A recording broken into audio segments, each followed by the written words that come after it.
Good bad ugly 2 hours 20 minutes run టైమ్‌తో థియేటర్స్‌లో release అయిన ఈ సినిమాని చూసిన తర్వాత నాకైతే అజిత్ గారి ఫ్యాన్స్ ఏదైతే ఈయన నుండి వింటేజ్ ఎలిమెంట్స్‌ని ఎక్స్‌పెక్ట్ చేస్తారో అవైతే పుష్కలంగా ఉన్నాయి. రిఫరెన్సెస్ ఫ్రమ్ అజిత్ గారి ప్రీవియస్ ఫిల్మ్స్. 'తల అజిత్ ఈస్ బ్యాక్' అనేలా ఉన్న ఎలిమెంట్స్ వలన ఫ్యాన్స్‌కి నచ్చుతుంది. ఇక నాకైతే ఫస్ట్ హాఫ్ భలే అనిపించింది. Mix of dark comedy and gangster action. కానీ సెకండ్ హాఫ్ అన్నీ సింపుల్‌గా అయిపోయేటట్టు ఏ డ్రామా ఏం లేకుండా ఫ్లాట్‌గా అదే ఎక్స్‌పెక్టెడ్ క్లైమాక్స్‌తో ఎండ్ అయిపోయింది. ఇందువలన ఇది కూడా వన్ టైమ్ వాచబుల్ అనే అనిపించింది. అజిత్ గారి presence and dark comedy, visual quality ఈ క్రేజీ ఎలిమెంట్స్ వలన. ఎన్నో ఏళ్లుగా ఒకటే రొటీన్ స్టోరీస్ చేస్తూ 'పట్టుదల' మూవీతో స్క్రిప్ట్ సెలక్షన్ మార్చి ఇప్పుడు ఈ అల్ట్రా స్టైలిష్ ఫిల్మ్ మేకింగ్ ఉన్న 'గుడ్ బ్యాడ్ అగ్లీ'ని చేయడం బావుంది అజిత్ గారు.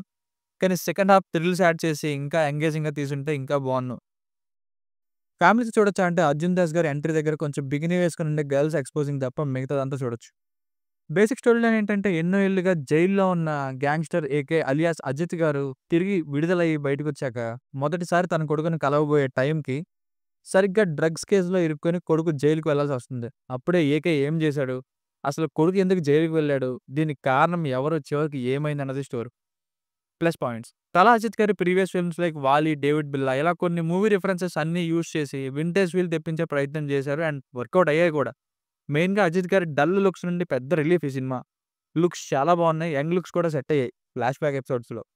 అలాగే అజిత్ గారు గ్యాంగ్‌స్టర్ రోల్‌లో చేసే డార్క్ కామెడీ కూడా బాగా వర్కౌట్ అయింది. మెయిన్‌గా ఇంటర్వల్ టైమ్‌లో. దీనికి కారణం ఎప్పుడో గ్యాంగ్‌స్టర్ అయిన ఒక వ్యక్తి తన కొడుక్కే ప్రాబ్లమ్ వస్తే మళ్ళీ గ్యాంగ్‌స్టర్‌గా మారడం అనే పాయింట్ వలన. మధ్యలో 'John Wick', 'Money Heist', 'Professor', 'Don Lee' ఈ రిఫరెన్సెస్ అండ్ వీటితో మిక్స్ అయ్యి ఉన్న గ్యాంగ్‌స్టర్ ఫ్లాష్ బ్యాక్ బాగుంది క్రేజీగా. 'జీవి ప్రకాష్ కుమార్' గారి బ్యాక్‌గ్రౌండ్ మ్యూజిక్ కొన్ని చోట్ల క్రేజీగా ఉంది. కానీ కొన్ని చోట్ల మాత్రం సెట్ అవ్వని ఫీల్స్. డిఫరెంట్‌గా అనిపించింది. సినిమాటోగ్రఫీ అయితే చితకొట్టేశారు. మొత్తం ఫారిన్ కంట్రీలో షూట్ చేశారు.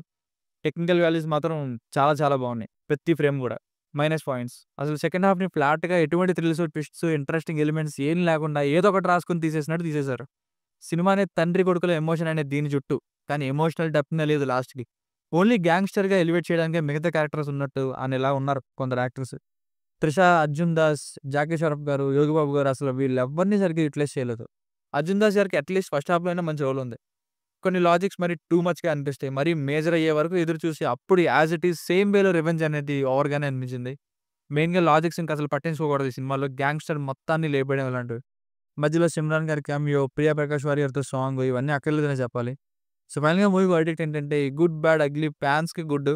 మిగతా వాళ్ళకి బ్యాడ్ అండ్ అగ్లీనే. Only for fans still one time watchable. Technical values మాత్రం చాలా బాగున్నాయి. దీనికి రేటింగ్ వచ్చేసి ఇది నా ఒపీనియన్ 2.75. మీకు నా వర్క్ నచ్చినట్లయితే మరిన్ని రివ్యూస్ కోసం మన ఛానెల్‌ని సబ్స్క్రైబ్ చేసుకోండి. Thank you.